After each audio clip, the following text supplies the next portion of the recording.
Happy Friday, Kari. So wonderful to have you here. I am so happy to be here with you today. Been looking forward to it. We have, oh gosh, there are a ton of viewers already coming in. I mean, there's been a lot of anticipation for this interview of yours. And in fact, we even had several questions submitted in advance. So these are prepared inventors who I guess are inspired by you, and they've submitted some questions. So we'll get to those. And talking about you being an inspiration, you're actually also very intimidating to a lot of inventors who are at the early stages of their ideas conception, and they'll read about your product being in 35,000 stores and in at Lowe's and at Ace Hardware and John Deere. And at that point, you look like so many light years ahead. We have inventors that are thinking, oh, I could never even imagine my product or my idea getting to that stage. So what I want to start with today is really the beginnings, the early days of how you first came up with the idea and your aha moment. So why don't you take us on that journey? Sure, I'd be happy to get into it. And as I was preparing today, that was one of my goals, is to just break through that wall, shatter it. Because oftentimes those perceptions that we have will need to change, and they can change. And oftentimes it's really, really scary. And I know all of that stuff personally. With this business, it really started with a purpose. I was a farm wife. We had problems with rodents getting into our equipment, our tractors. We were living on $18,000 a year back then. Literally, we could not afford to fix these repairs, and it was devastating. And there was nothing that we could use that was both safe and effective. I called all the companies. They laughed at me, basically said, what are you, some granola crunching lady, wake up. It's a reality. You have to use a poison or a trap. And I said, I have kids, I have pets. And besides that, the rodents will die in our tractor cabs, and then I have to clean them up. And I didn't want to do that. And so that really was, what started the business. It was like, somebody has to care about this. And I did everything I can to put it out of my mind, and then we'd get attacked again. The last straw was when I had a greenhouse. I built this lean-to greenhouse on my on an old farmhouse, and I had 4,000 seedlings that were just in the 4-leaf stage, and I was growing them for greenhouses, and it was tomato plants. And the mice came in and sawed them all off. And I went in there, and it was like, okay, well, $10,000 of my income gone. And again, it was the mice. And I just sat down and I cried, and I'm like, started to pray, and like, oh my gosh, I gotta figure this out. So, I mean, and it's a kind of a trifecta of they say between a rock and a hard place, but on the one hand, it's the financial losses. So from the rodents. On the other hand, you have a soft spot for the rodents. I mean, even though they're costing you tens of thousands of dollars, you didn't want something that killed them. And then the third aspect is not just the rodent itself, but the environment. And and pets and all the what they would, collateral damage, so to speak, of using chemicals and pesticides. But before we get into that, I just want to play a short segment of your video. So Manisa, if you're ready, let's play that now. And that will kind of give an overview of the heart of your company as well.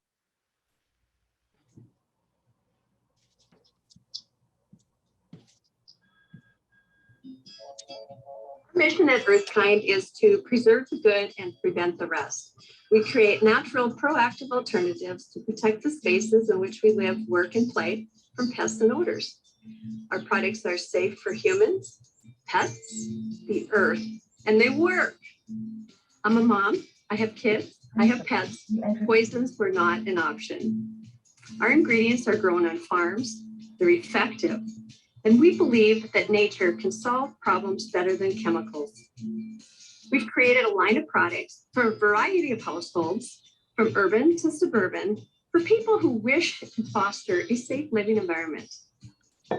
Earthkind created the first natural pest prevention line made solely from essential oils and plant fiber, and it comes with a product guarantee.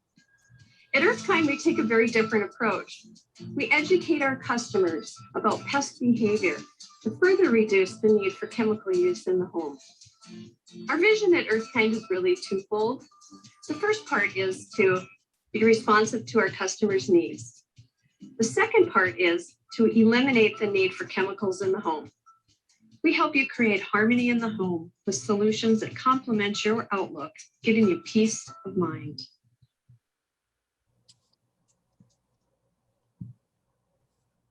Yeah, no, that was amazing. Would you build a website for a major brand? Sorry, kind of gives a lot of insight into the purpose and the passion you have for what you're doing. And where we had left off right before the video was that not just the rodents, I guess, that were being killed by pesticides and chemicals.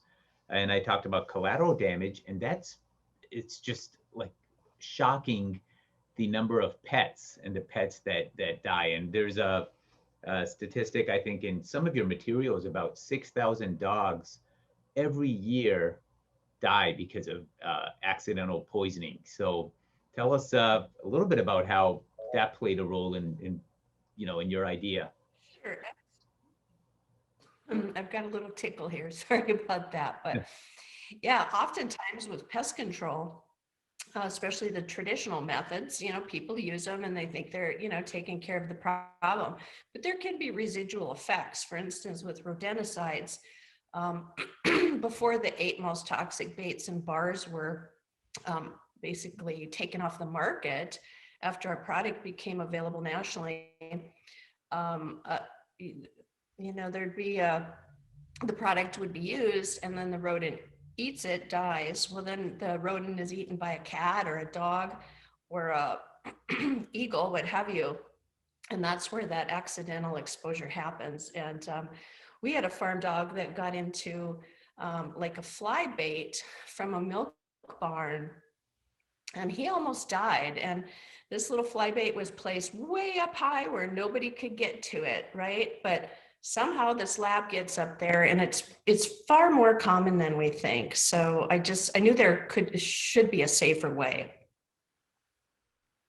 I mean, they have, and we're talking about pets, but even, for example, like in a chicken coop, rats and mice are incredibly common. And a lot of these pesticides, I mean, when the rodent ingests it, they're not, they're stumbling along inside the coop. They're just easy pickings for chickens, and they start attacking them. And before you know it, the farmer, or a lot of times even homeowners, because backyard chickens are really taking off across the country, finds their entire flock dead. And they're, from something that they initially did to protect the chickens and protect their eggs from mice and rats. Absolutely. It was one there. I realized there's this huge hole in the market because people have a pest, but you've got to get rid of them because a rodent, for instance, is a public health risk pest. It can carry 35 or more known diseases. So you can't have them around you. But there just wasn't enough options out there to, create a fully integrated plan for farms and for homes. So that's really where the research started, because I looked for, geez, how could I get this product out there? And I was so intimidated in the beginning because they're all PhDs, and they made me, I'm like, I'm so stupid. I barely graduated from high school. How can I even begin to do this? I didn't have a background in engineering. I didn't have a background in marketing. I grew up with an entomologist, so I saw the behavior and I realized there could be a different approach because I grew up watching my dad do these trials. And I learned a lot from him. So that's really where I started. But I tell you that intimidation can totally flatten you and make you delay everything you do. And And really, it's just a shift in awareness, because I realized, okay, well, there's 98% of everything in the market is a kill product, and it's toxic for use around kids and pets. Today, it's 88% after 14 years, which is barely moved, but that's huge. That's significant, right? Other players are coming in. It's starting to happen. But until one person does it, other people go, I can't do it. There's no way I can do it, because everybody's intimidated. Even the big companies that go, well, it's never going to work. No one's going to want it. No one's going to buy it. Well, so it always is it gives an inventor a very unique position to come in and try something that nobody else tried before. And just maybe it'll take off, And in my case, it did. I was extremely tenacious, and it was really the purpose that carried me through, because I kept, every time I'd get knocked down and rejected at the patent office, or rejected from a retailer or whatever, or even packagers going, you're too small. We can't help you. We need a unit, 50,000 units to even have a conversation. Wow. But it really helped things, knock you down, obviously, but there's always like this flicker of the purpose that kept me going. So it's funny you mentioned the patents being rejected, and I mean, your case as a patent attorney, there's just nothing more, a patent is kind of like catnip for us. So when I found out you have not just one, gosh, I have several. I printed out 5 of them here on different products. So you have plenty of patents for possible rejections, right? It's very common for a patent to initially be rejected, but when you have 5 applications, you're kind of, you're like, it's par for the course. So I'm sure the rejections now on current patents, you just, you brush them off as no big deal. But I know from experience as a patent attorney, that first rejection feels like a kick in the gut on the first patent, because all these hopes and dreams and everything put towards the uniqueness you believe you're bringing to the market, and then you have an examiner that comes back and says, no, that's out there already. Tell us about that. It's so true. Which one did you start with, by the way? Was it the rodent product? Because I know you have Spider Away and you have... I started with the rodent product called Fresh Cab, and this was to keep rodents out of enclosed storage areas. And it comes in like a little pouch like this, and so it's made with plant fibers and essential oils from a balsam fir tree, which balsam fir trees naturally repel rodents because they climb up and they try to eat the monarch butterflies, which live in them. And so I noticed that, which was novel. Okay, that's, a utility patent. But of course, they came back with their rejections, and I cried, and the attorney's like, Kari, this is totally normal, and he explained the whole thing to me, and I guess over the years I've realized it's a lot harder than you think it is, and you have to expect that, but it's not easy, and I know so many patents get applied for, and the laws changed over the years. As far as who owns it before you apply for the patent. So right. I always suggest to people, follow people like you to keep up on those things. So one of the changes you mentioned at the patent office, and this is the single biggest change of this century, is that for centuries, the patent office awarded patents to whoever invented first. And it makes sense, like whoever invents first, they should have rights to the patent. And there were requirements that the inventor had to do. They couldn't just invent and then forget about the idea. They had to be diligent. They had to continue working on it after they had the concept. Even if somebody else filed a patent before them, if they could prove the date of the conception of their idea and prove that they had not abandoned it, that they were working diligently, they were still entitled to own the patent. Now, all of that changed in 2013. The US moved from a first to invent system where patent rights are awarded to whoever invents first, which in my opinion is what it should be, to a system based on first to file. And now whoever files that application the earliest owns the idea, And there's an element of unfairness in this, as you will relate to, because the individual inventor and the small business just does not have the resources that larger corporations do to file the patent first. I mean, there's large corporations have patent attorneys employed full-time working for them. As soon as somebody in the company has an idea, bam, that patent attorney can start work immediately. Now, for the individual inventor, like you were at one time. I mean, today of course you're doing phenomenal. You've got a business, you're in 35,000 stores, but there was a time when you had these limited resources and you put that money into products, you put it into marketing, you put all these different avenues where the money could go, or do you go put the money into patenting? And if it was before 2013, it was okay to work on your product and to work on marketing because the system was based on a first to invent. You just had to document that you were the first to invent, like however you can, a laboratory notebook, pictures, receipts for prototypes. But today, I would advise inventors that you have to move quickly and get that patent in first. But that's critical. So tell us about the difficult position you're in when you're deciding, where do I use these limited funds? Do I, when you mentioned 18,000 a year of income, that's not a lot. That's not a lot today, but it's certainly, even 30 years ago, it wasn't that much. So tell us about that and how those difficult choices come in. And that goes really, Roland, if you're listening, that's one of his questions that he submitted in advance, was he wanted to hear about the early decisions when you had limited funding, and how do you decide where that funding gets allocated? Because that's true. A lot of inventors are in that place now where they've got this seed money, a tiny amount, and it can't cover everything, and they've got to make tough choices. So the floor is yours for that. Yeah, I'd be happy.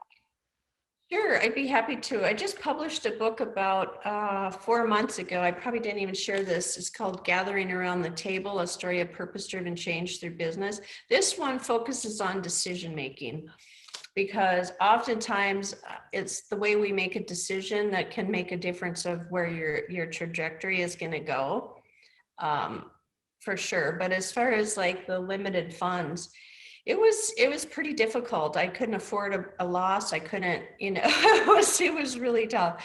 So I actually started like other side businesses to pay for it along the way. I sold organic produce from our garden. We raised calves for slaughter. We did all kinds of things. I went to craft shows, applied for grants. I started selling craft items at local craft fairs, which all of that stuff really just helped me get closer to it. I sold our 1978 Pathfinder camper. I sold my pack horse, my 2 hobbies, which was hard to go, but it helped it get there. But even today, our business is still, I don't know, it's all put to scale for sure, but we still have to be really careful. Now, I just got a patent last week, and I did not do one thing on that until that patent was done, because I knew of the law change.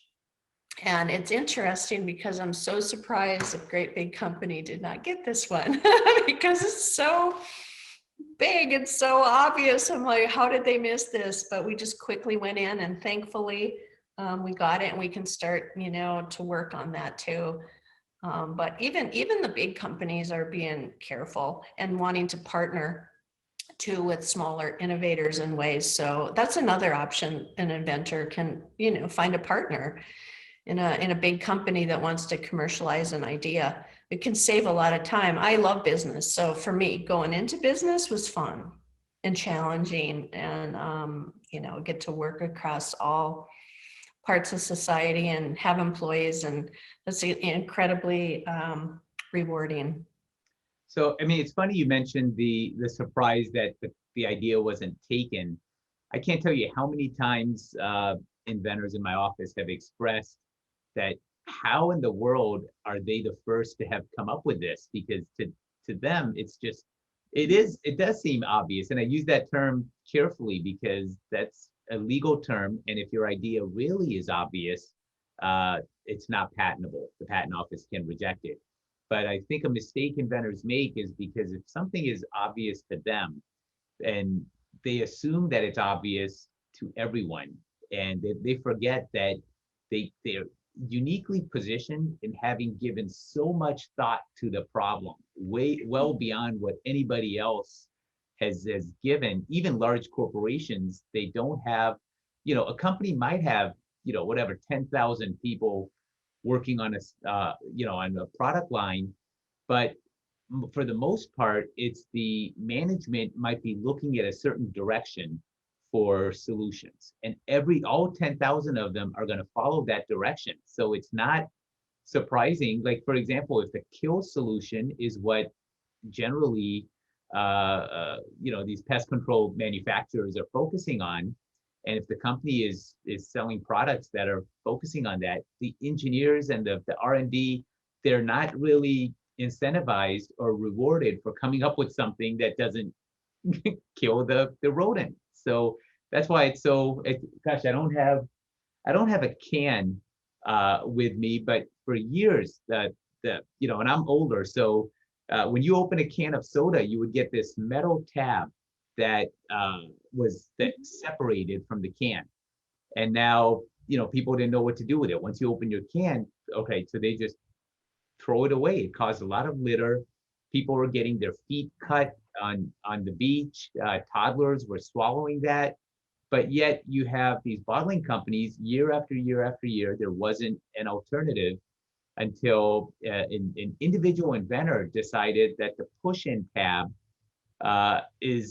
makes more sense. And you would think, like, this, a lot of times inventors think, like, the whole who bees eye to tell the Coca-Cola or Pepsi bottling company a better way to open a can than them. Like, they've got the resources, they've got the engineers, they've got the data, they've got the labs.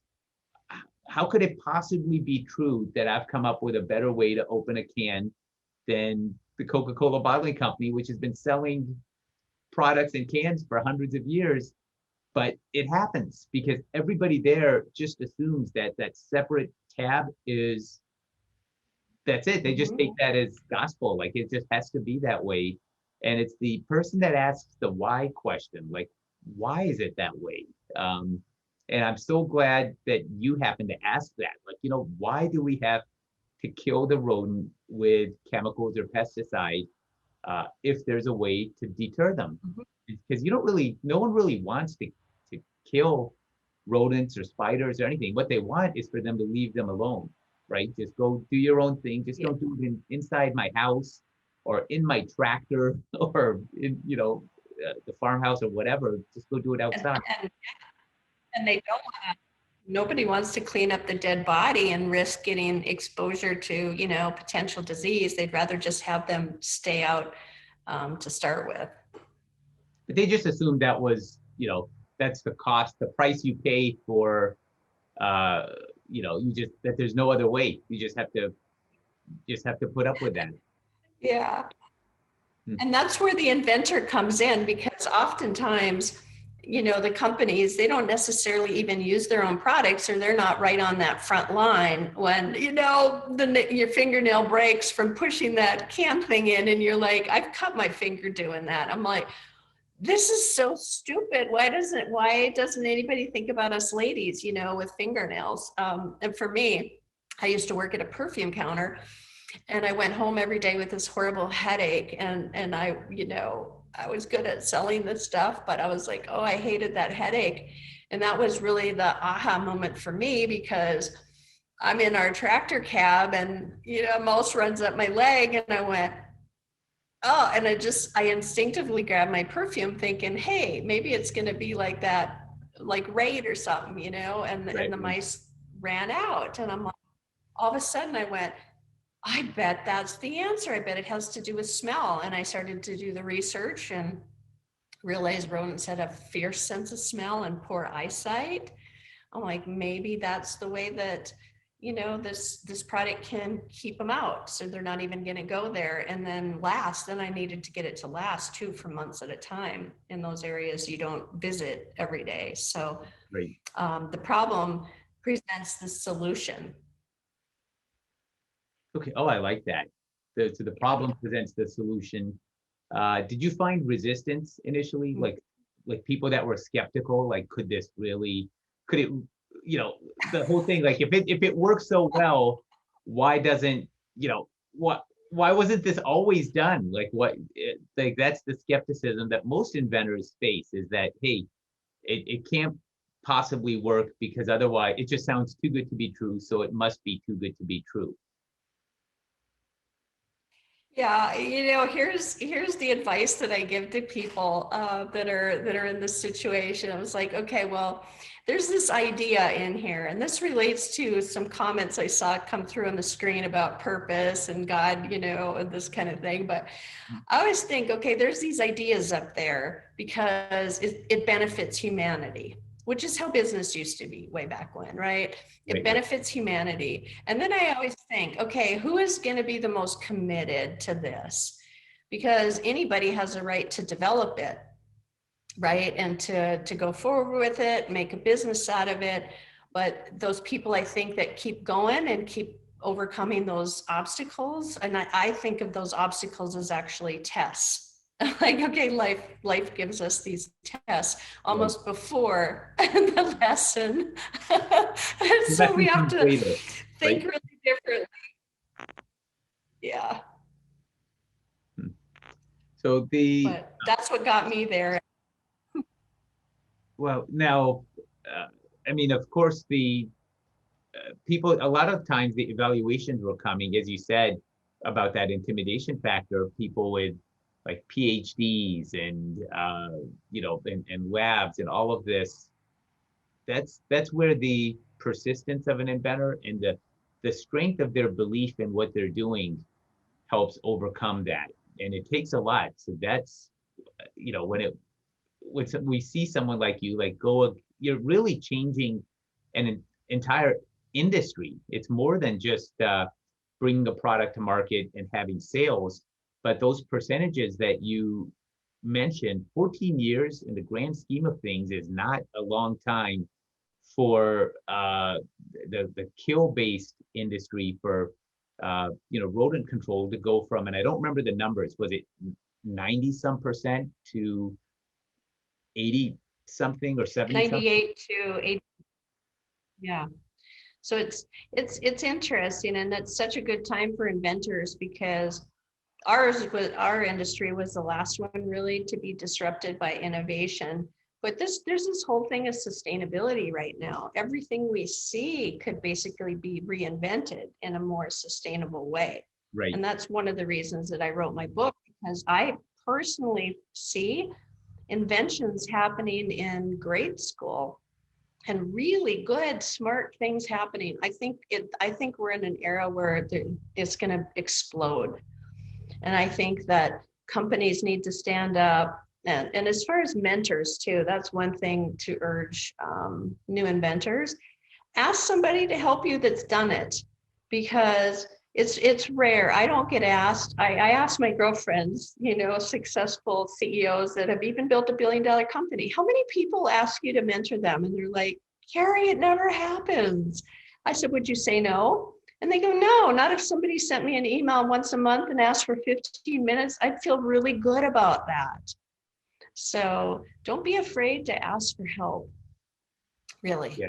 So I think that's phenomenal advice, and you're very, very open and quite welcoming to inventors and to questions. So we're going to have on our have a private Facebook group, the Inventors Mastermind. So anyone that has questions that we're not able to get to today, please post them there, and we'll try to have them addressed by Kari. As we're almost out of time, what I want now is if you can distill down to one piece of advice that you haven't already given us that you think would really, you wish somebody had told you back when you were at the early stages with your idea. I think the best piece of advice I could give is limit your worrywart time to 20 minutes a day and do it first thing in the morning. And it's once I started doing that, it's remarkable how fast you can move. So when you say the worry word, like about all the things that could go wrong, right? Just get them out of the way in one 20-minute chunk. Like, Absolutely. And it's amazing because 98% of them are self-constructed in our brains, and we start building and building. And inventors especially do this more, I've noticed, more than the population, because they just want to keep tinkering and make it better and solve the problem. And but it really helps. right. And there's the old joke about like patent attorneys wearing a belt and suspenders, just, this out of fear. But what is you have to also look at the real likelihood that you're going to have something fail. So, I mean, that's like overkill, but I love that piece of advice. And that makes the rest of the day more productive because there's this natural desire to worry. So just bunch all the worry together, get it done in 20 minutes, and then move on, and then go do the hard work. And it is hard. And your brain, absolutely. The brain is at the best in the morning. So it'll help you solve it quick and just kick it out of the way. Terrific. Well, Kari, I can't thank you enough for being here. We're out of time, but you're an incredible inspiration. And I think what you've kind of shown today, the intimidation aspect of inventing, you've lowered that a little bit because, seeing where you are and how your product's doing in your business. And oh my God, I didn't even get into the awards that you and your product have won, the accolades from environmental groups and like across the board. Partly because I think that's good, because that's just going to add to the intimidation. But for those that are listening, remember at one time, Kari was just had an idea and a passion that she had the courage to go ahead and pursue. And she's changing in entire industry. And by no means did she fit the perfect mold to be the person that would change this industry. So if you're out there listening and you think that to be an inventor, you've got to fit some kind of perfect mold, or everyone's got a stereotype of what they believe an inventor is, this is more, to show that Kari definitely proves that there's no perfect mold for being an inventor. You have to identify a problem, have the courage to believe in the solution you've come up with and pursue it, and be ready for a lot of negative feedback, because that's just a natural part of the journey. Just like she has all these patents, just like she'll tell you that getting the patents rejected initially is par for the course. But there's a rare invention and inventor that I've ever run across that says, as soon as I presented my idea to the world, like everybody was raving about it. Usually that's not the case. Usually the feedback is negative and a lot of skepticism. So with that, thank you. Have a wonderful Friday. Enjoy the rest of your weekend. The same for all of our viewers. Thank you for being here today.